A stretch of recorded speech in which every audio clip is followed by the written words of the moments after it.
돕는 자와 낚인 자라는 제목으로 말씀을 살펴보겠습니다. 전도를 하고 선교를 하는 것은 낚시하는 것과 비슷하다. 여러분, 낚시에도 여러 가지 방식이 있습니다. 토망을 던져서 왕창 잡는 방법이 있고, 낚싯대를 들이우고 오랜 세월을 기다리면서 그렇게 낚시를 하는 방법도 있겠지요. 지금은 수질이 많이 악화가 되고 환경이, 생태계가 파괴가 되어서 물도 나빠지고 물고기도 없고 이런 시대입니다.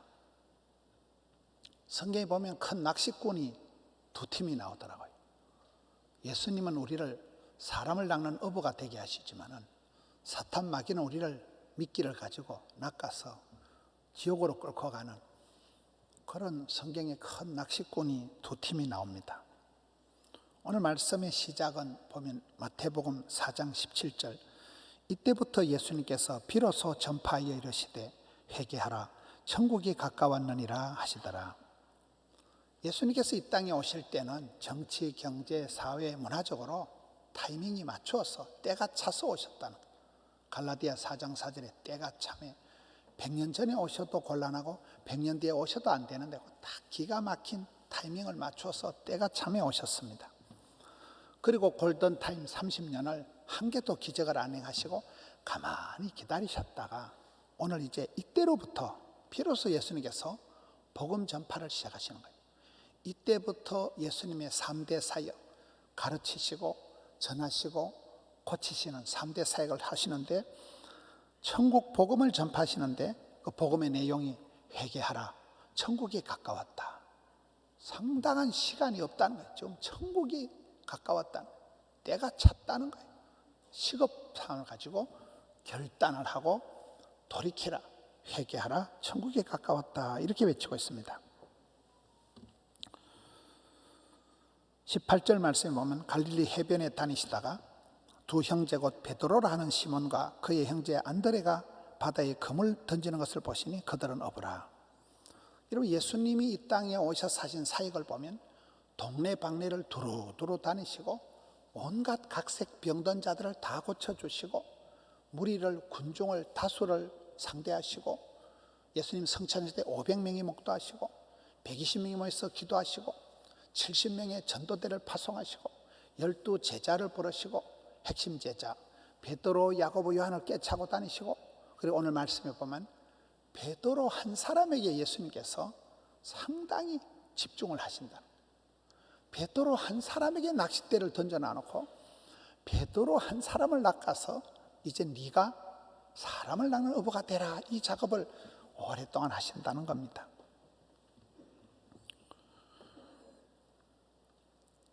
이런 베드로를 제자 삼는 데는 그의 동생 안드레가 오늘 본문에 결정적인 역할을 합니다. 안드레가 먼저 예수님을 믿었어요. 안드레가 먼저 예수님의 제자가 되었어요. 그런데 그가 집에 가서 형님아, 교회 가보자 해서 와보라. 안드레의 전도 방법이 그냥 와보라는 거예요.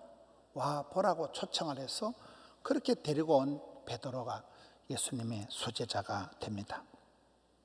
천국 열쇠를 맡게 됩니다. 옛날에 부산에 목견이라는 선교 단체가 있었어요. 목견이 뭐냐? 목자가 있고 목동이 있는데 우리는 감히 하나님 나라의 목자도 아니고 목장을 지키는 목동도 아니고 우리는 목장을 지키는 강아지라는 거예요. 목장을 지키는 강아지, 목견이다 이래서 그 대표적인 분이 노문한 목사님입니다. 지금 70세가 넘은 노문한 목사님, 들노래회 찬양 사역을 하신 분. 그 팀이 부산에서 가장 오래된 기독교 문화운동을 한 분들이, 그 아들이 지금 커피소년, 아들이 지금 가수잖아요. 그분들의 이름은 우리는 하나님 나라의 목자도 아니고 목동도 아니고 그저 강아지다, 양떼를 돌보는 목견이다. 그래서 그 팀들이 부산의 기독교 문화를 뻘떡 일으킨 그런 사람들입니다. 오늘 안드레가 그런 사람이에요. 안드레는 항상 나는 주인공은 아니고 나는 어시스트하는 돕는 자로서 살아간 사람입니다.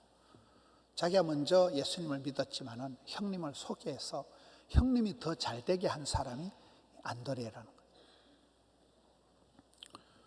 사람들이 아무것도 할 수 없다는 베세다 들판에서 문제를 지적하지 않고 대안을 제시한 소년을, 어린애를 하나 데리고 왔는데 그 어린애가 가지고 있었던 오병이어를 가지고 예수님께서 5천 명을 먹이시고 12강주리를 남기는 기적을 베푸시잖아요. 우리나라에 돌아가신 앙드레 김이라고 있습니다. 저는 그분한테서 5가지를 배웠어요. 첫째는 학벌. 그분은 한영고등학교를 나온, 대학교를 못 나왔지만 배우려고 애를 쓰고 아침마다 신문을, 대한민국에 나는 신문을 24가지를 독파를 하고 저녁에 퇴근하면 TV를 동시에 5대를 세팅을 해놓고 정보를 배우고, 고등학교밖에 학벌이 안 되지만 파리에 유학을 갔다 온 박사학위 소지자들을 디자이너로 데리고 살았잖아요. 두 번째는 외모. 그분이 78세를 사셨는데 얼굴이 잘생겼다고는 볼 수 없지만 맨날 얼굴에 막 허옇게 분칠을 해가지고 막 머리에다 구두약을 막 발라가지고 뽀얀 흰옷을 120벌을 시간마다 갈아입으면서 이 화이트 컨셉을 가지고 패션 테라피, 옷이 날개라는 거죠. 외모를 극복한 사람입니다. 세 번째는 그분의 인맥입니다. 계모 밑에서 자랐고 평생을 독신으로 살았지만 인맥이 정치계, 경제계, 문화계, 스포츠계 가장 많은 마당발이었다. 인맥이 좋았다는 거예요. 혼자 살아도 늘 남들에게 선물하고 도와주고 했기 때문에 친구가 많았다는 거죠. 네 번째는 그분의 말투가 너무 말주변이 없어가지고 얼마나 연습을 했으면 우아하게 럭셔리 알레강스, 개그맨들이 패러디할 만큼 말투를, 언변을 극복한 사람. 다섯 번째, 그분 이름이 김복남이잖아요.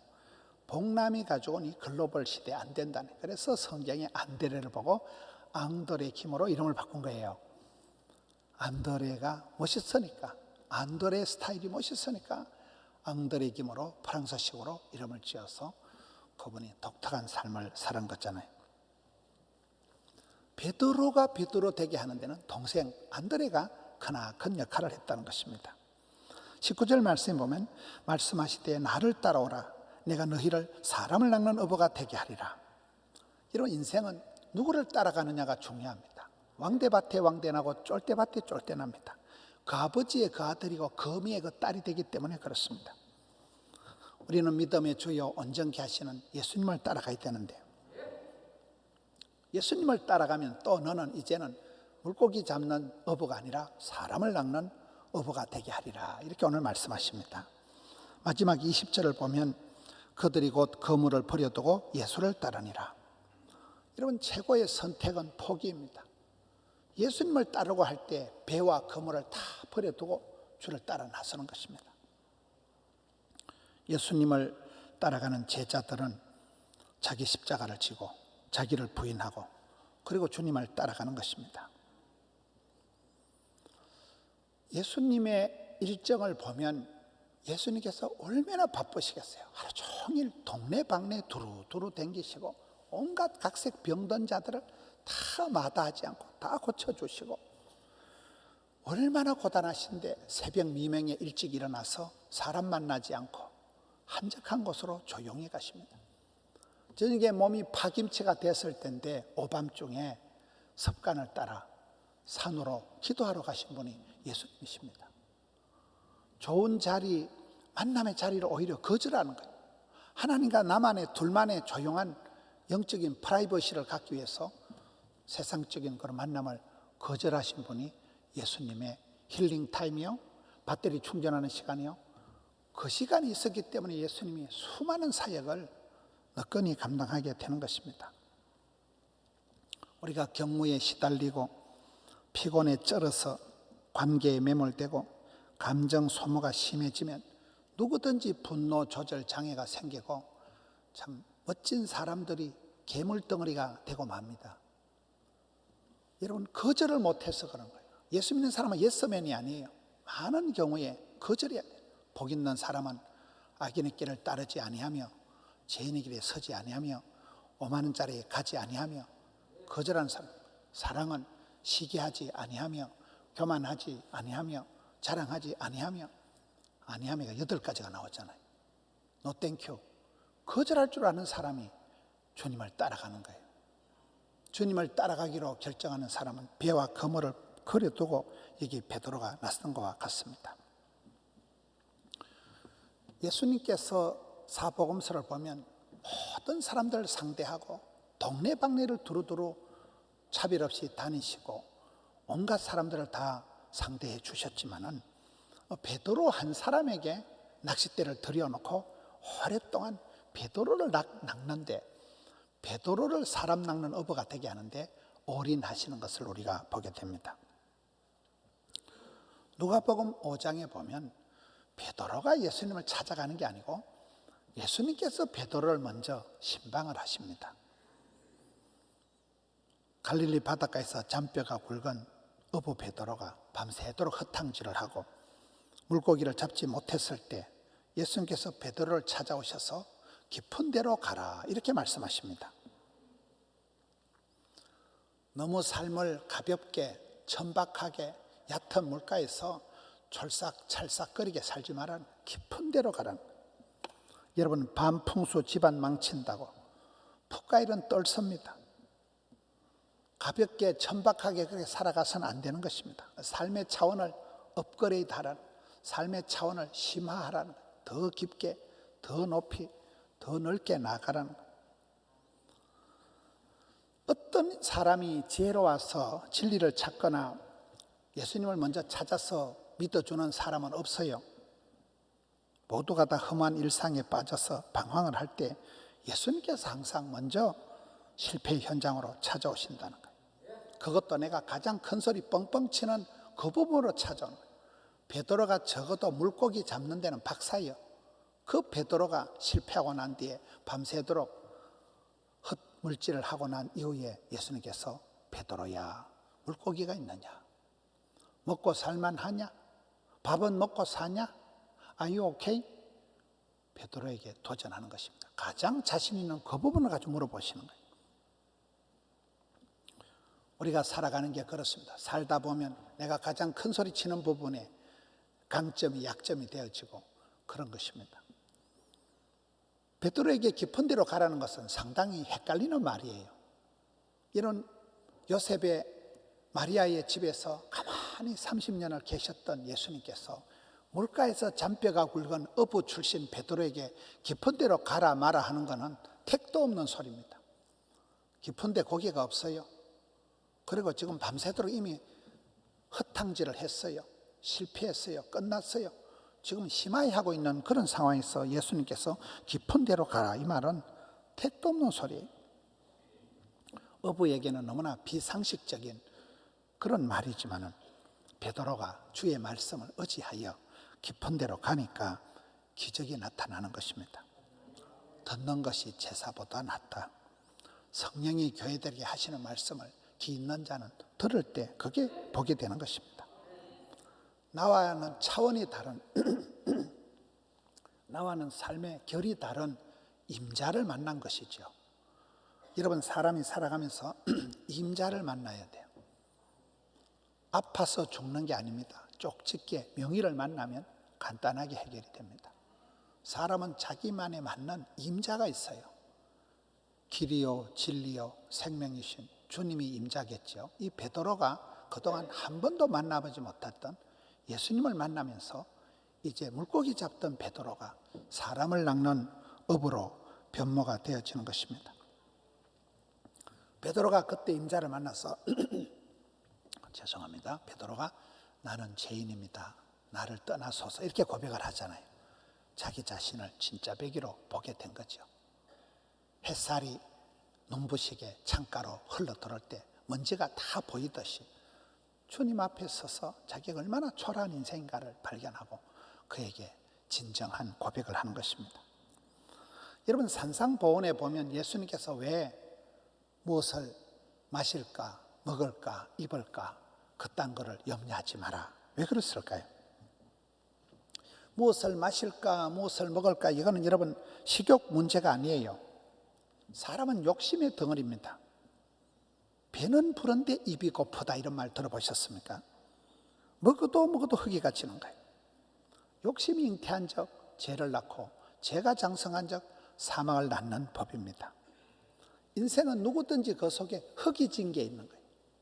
그 뭔가 메꾸어지지 않은 빈 공간이기 때문에 그거를 메꾸려고 마시고 먹고 입고 분장을 하고 치장을 하고 환장을 하고 가면을 쓰고 이렇게 하는 것입니다. 예수님을 만나기 전에는 인생의 방황이 끝이 안 납니다. 복음으로 내가 충분히 채워지기 전에는 허전함을 메울 길이 없습니다. 그래서 복음을 듣는 자가, 받는 자가, 복음으로 채워진 자가 인생관이 바뀌고 가치관이 바뀌고 세계관이 변화가 되는 것입니다. 복음을 접하기 전에는 인생의 방황이 끝이 안 납니다. 마치 불나방이 죽을 줄도 모르고 불을 향해서 달려들듯이 그런 삶을 살아가는 것입니다. 보암직하고 먹음직하고 탐스러운 게 사탄 마귀가 나한테 던져놓은 미끼인데 그 낚싯밥에 미끼에 눈이 어두워서 내가 덥석 물고 마는 것입니다. 큰 낚시꾼이 둘이 있다니까요. 하나는 사탄 마귀는 우리를 낚아서 도적놈은 와서 빼앗고 죽이고 멸망시키는 게 전공이고, 예수님 우리를 낚아서 생명을 주시고 풍성케 하시는 분이십니다. 예수님에게 낚이면 구원을 받지만 사탄 마귀에게 낚이면 멸망을 받습니다. 이런 우리가 좋은 물을 마시고 좋은 음식을 먹고 좋은 데를 다녀야 되는 이유가 우리가 심신이 그렇게 만들어지기 때문에 그렇습니다. 저는 요즘 TV를 보거나 이러면 설교하는 목사님들 볼 때 몸매부터 봅니다. 몸매가 날씬한 목사님이 일단 은혜가 됩니다. 그런데 뚱뚱한 목사님들은 일단 은혜를 안 받습니다. 지 몸도 하나 관리 못하는 게 무슨 하겠노. 제가 코로나 때 6kg를 빼고 보니까 몸매를 줄이는 건 엄청 힘든데 찌는 건 하루에 1kg씩 찌더라고요. 그래서 우리가 성령님이 거하시는 전인데 몸이 아프면 아무것도 안 되잖아요. 그래서 우리가 몸을 잘 관리하기 위해서는 좋은 물을 마시고 좋은 데를 다녀야 됩니다. 음식물 쓰레기를 네 몸에 버리지 마라. 아깝다고 내가 먹고 남았다고 내가 먹고 몸이 그냥 엉망이 되어버리는 것입니다. 영적으로도 그렇습니다. 영을 흐리게 하는 사람들을 피해야 돼요. 순전하고 신령한 저절 사모해야 돼요. 은혜의 자리, 찬양의 자리를 사모해서 달려가야 돼요. 힘들다고 피곤하다고 자빠져 잔다고 스트레스가 풀리는 게 아니에요. 예수님은 그렇게 고단한 새벽 미명에 단잠이 오는 그 꼭두 새벽에 뭣땜시 한적한 곳으로 나가냐 이 말이에요. 온몸이 파김치가 돼서 천근만근 몸이 무거운 오밤중에 예수님께서 뭣땜시 산으로 기도하러 가시냐 이 말이에요. 그 시간이 없으면 사역을 할 수가 없습니다. 그때야말로 배터리가 충전되고 영혼이 새로워지는 시간이 되는 것입니다. 어부는 물고기를 잡아서 매운탕을 끓여 먹지만 성도는 사람을 낚아서 천국으로 인도하는 것입니다. 사람을 낚아서 나보다 더 나쁜 곳으로 끌고 가는 그런 해방꾼이 아닙니다. 사람을 구하고 사람을 살리고 사람을 돕고 사람을 세워가는 것입니다. 저는 사람들을 대할 때, 사역자들을 대할 때 가장 첫 번째 보는 관점이 사람 욕심입니다. 사람 욕심이 있고 고객이 많고 단골이 많고 친구가 많고 거래처가 많은 게 보자입니다. 난 사람 욕심이 없는 것들은 사람이 아니문이다. 사람 욕심이 있어야 돼요. 꽃보다 사람이에요. 하나님은 사람을 통해서 시대마다 역사하시기 때문에 그렇습니다. 인재를 두루두루 찾아서 인재를 길러서 한 사람이 10,000명을 먹여 살릴 수 있는 것입니다. 예수님은 사복음서를 보면 동네방네를 두루 다니시고 온갖 병든 사람들을 모두 상대를 하셨지만은 베드로 한 사람에게 낚싯대를 들여놓고 마태복음부터 요한복음 마지막 21장까지 베드로 얘기입니다. 베드로를 찾아오시고 베드로를 부르시고 베드로를 소명하시고 베드로에게 말씀하시고 너는 나를 따르라. 다른 사람 신경 끄고 나를 따르라. 내가 사람을 낚는 어부가 되게 하리라. 그래서 그가 무식한 베드로가 예루살렘에서 성령의 감동을 받고 설교 한판 할 때 3,000명이 회개하는 그런 역사가 일어나는 것입니다. 우리는 엉뚱한 데 낚이는 걸 조심해야 되는 거예요. 사탄 마귀한테 낚이면 인생이 망가지는 것입니다. 어둠의 세력에 낚이지 마라. 너희는 빛의 자녀라. 사람은 누구에게 소속되어 있느냐에 따라서 달라집니다. 여러분 어디에 낚싯대를 들여오고 살아가십니까? 아버지가 누구시니 어머니가 누구시니 이러잖아요.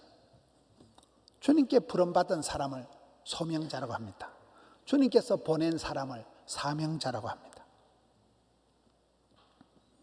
우리가 주님께서 부르시는 그 하늘의 소리를 귀를 기울이고 새겨 들을 수가 있어야 됩니다. 성경에 보면 주님은 약한 자, 병든 자, 가난한 자, 무식한 자들을 들어서 얼마든지 존귀하게 역사하시는 분이 우리 주님이십니다. 저는 요즘 성도님들 중에 특별히 가족이 아파서 가족을 돌보는 그런 분들을 특별히 귀하게 봅니다. 여러분 집안에 아빠가 엄마가 아파 보세요. 온 집안이 우울해집니다. 모든 식단이 아픈 환자 중심으로 바뀝니다. 그 아픈 가족이 병원에 가는 날, 또 퇴원하는 날, 입원을 해 있을 때 모든 게 아픈 가족 중심으로 집안이 우울하게 무겁게 바뀝니다. 병들어서 고통당한 사람도 힘들지만 가족들이 이거 돌볼 때 나는 그분이야말로 참 너무나 멋진 분이다. 그때 우리가 가족의 소중함을 알게 되고 그때 하나님의 사랑을 절절하게 느끼게 되는 것입니다. 최근에 목사님들이 모여서 간증 강사를 좀 추천을 하는데 아주 큰 교회 목사님들이 모여서 얘기하는 중에 김수미를 추천하는 분이 있더라고요. 김수미라고 알아요? 그분을 추천하니까 어떤 분은 아이고 그 할매 욕만 잘하고 그거 안 된다 이런 사람도 있고 아주 간증이 굉장하다네요. 김수미라고 있어요. 욕쟁이 할매가 있어요. 근데 김수미가 누구냐? 이분 남편이 사업을 하다가 쫄딱 망했다는 거예요. 근데 김혜자 권사님이라고 있어요. 김혜자 권사님이 국민엄마 김혜자 권사님이 아프리카를 30번을 갔다 온 분이에요. 저는 아프리카 한 번 갔다 왔는데도 아프리카 한번 가려면 말라리아 주사, 열병 주사, 에볼라, 코로나 식겁을 합니다. 아프리카 가서 모기한테 물리면 말라리아가 걸립니다. 말라리아 걸리면 엄청 고통당합니다. 사람이 죽어나가요. 김혜자 권사님이 아프리카를 30번 갔다 온 거예요. 그분이 아프리카 선교하려고 돈을 차곡차곡 모아놨는데 동료 연예인 김수미가 남편 때문에 쫄딱 망해버려요. 그러니까 김혜자 권사님이 아이고 여기가 아프리카네. 네가 김수미가 아프리카라는 거예요. 자기는 아프리카를 선교하려고 헌금을 모아놨는데 네가 아프리카다 이러면서 김수미한테 그걸 다 줬대요. 그래서 김수미가 회복이 된 거예요. 김수미가 아주 간증이 은혜스럽다고 하는데 우리 교회는 부를지 말지 아직 좀 두고 보려고 그래요.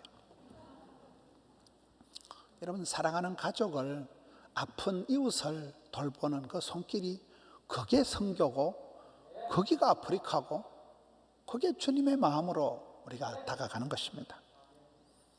우리는 사람 앞에 인정받고 사람 앞에 위로받으려고 하지 않습니다. 주님께 사랑받고 주님께 은총받은 자가 부자입니다. 하나님께 사랑을 하면은 예뻐지는 것입니다. 쓰임받고 부름받고 주의 일을 할 동안엔 죽을 틈도 없다는 말이 있습니다. 낚인 자가 있고 낚는 자가 있고 부름받은 자가 있고 보냄받은 자가 있고 이러면 선택하는 자가 있고 선택받은 자가 있습니다. 사람은 순간마다 일마다 선택하며 살아갑니다. 그 사람의 관심 분야가 어디냐에 따라서 관심이 있으면 손이 가고 눈이 가고 자꾸 마음이 갑니다. 그러다 마침내 선택을 합니다. 여러분 내가 선택을 하지만 선택을 한 이후에는 내가 선택한 그것에 내가 매이게 되는 것입니다. 사람이 술을 마시면 술이 사람을 마신다 이러잖아요. 답답해서 힘들어서 어려워서 잊어먹으려고 술이라도 퍼마시면 처음에는 내가 선택해서 술을 마시지만 시간이 지나면 술이 사람을 마신다는 말이 있어요. 여러분 알코올 중독이 되고 술에 임박해서 나중에는 술이 사람을 먹게 되는 그런 꼴이 되는 것입니다. 내가 한 가지를 선택하지만은 선택하는 그것이 나를 질질 끌고 가게 되는 것입니다. 우리는 여러분 어떻게 선택을 하느냐? 내가 선택하며 판단하며 결정하며 살아가는 것 같지만은 성경을 보면 하나님께서 천만다행하게 우리를 만세전에 택정해 주시고 우리를 불러주시고 너는 택하신 족속이요 왕같은 제사장이요 거룩한 나라요 그의 소유된 백성 수굴나라 너는 내 거라. 하나님께서 찌뽕해서 하나님 우리를 강력한 손길로 꽉 잡아주셨기 때문에 주님 손에 꽉 잡혔을 때가 가장 새털처럼 자유로울 때입니다. 메인 자가 있고 매는 자가 있습니다. 사도 바울은 걸어서 로마까지 갈 거다. 길거리 캐스팅이라고 있습니다. 사도 바울이 걸어서 로마까지 간다는 건 걸어가면서 사람을 만나고 사람 만날 때마다 복음 전하고 복음을 전하는 곳마다 교회를 세우기 위해서 그렇습니다. 사도 바울은 돈 몇 푼 때문에 인기 나부랭이 때문에 그렇게 여행을 하지 않았습니다. 오직 복음을 전하기 위해서 사람 낚는 어부가 되기 위해서 로마를 향해서 진격을 하는데 보라 이제 나는 성령에 매여 예루살렘으로 가는데 거기서 무슨 일을 당하는지 알지 못하노라. 여러분 성령에 매인 사람은 힘들어도 가고 아파도 가고 어려워도 가요. 인간적인 야망을 가지고 세상적인 꿈을 꾸는 사람은 돈이 안 되면 안 가요. 힘들면 포기해요. 그러나 여러분 성령에 매인 사람은 힘들어도 가고 어려워도 가고 가지 말아 해도 가고 환난과 핍박이 기다린다고 해도 담대하게 거침없이 로마를 향하여 진격했던 사람이 바울입니다. 사랑에 매는 줄로 매인 사람은 어디든지 갈 수가 있습니다. 여러분 아프리카를 땅을 사랑하고 그 백성들을 사랑한 사람은 아프리카를 가는 것입니다. 사랑을 하면 신비한 힘이 나는 것입니다. 사랑을 하면 두려움이 없어지고 마음에 설렘이 생기는 것입니다. 우리는 사랑의 줄에 매인 자들이에요. 엄마는 세다. 엄마는 모든 문제를 솔루션합니다. 저희 엄마는 국민학교도 못 나왔지만 엄마한테 가면 다 해결되는 거예요. 엄마는 안 되면 되게 하는 거예요. 뭐든지 엄마 손에 가면 다 해결이 됩니다. 사랑하는 자식을 위해서는 뭐든지 할 수 있는 게 엄마기 때문에 그렇습니다. 네 양떼의 형편을 부지런히 살피고 네 소떼에게 마음을 두라. 하나님 내게 부탁하신 그런 사람에게 마음을 두고 형편을 살피다 보면 거기서 기도 제목이 나오고 사역이 분명해지는 것입니다. 더럽고 악한 마귀에게 따라가면 반드시 더러워집니다. 질질 끌려다닙니다. 중독이 됩니다. 폐인이 됩니다. 그래서 우리가 때로는 금식 기도를 해서 내가 기뻐하는 금식은 흉악의 결박을 풀어주며 멍에의 줄을 끌어주며 압제당하는 자를 자유케 하며 모든 멍에를 꺾는 것이 아니겠느냐. 우리가 금식 기도를 하고 찬송을 부를 때 악한 것들이 떠나가는 것입니다. 참 빛이신 예수님을 내가 모셔드릴 때 어둠의 세력이 물러가는 것입니다.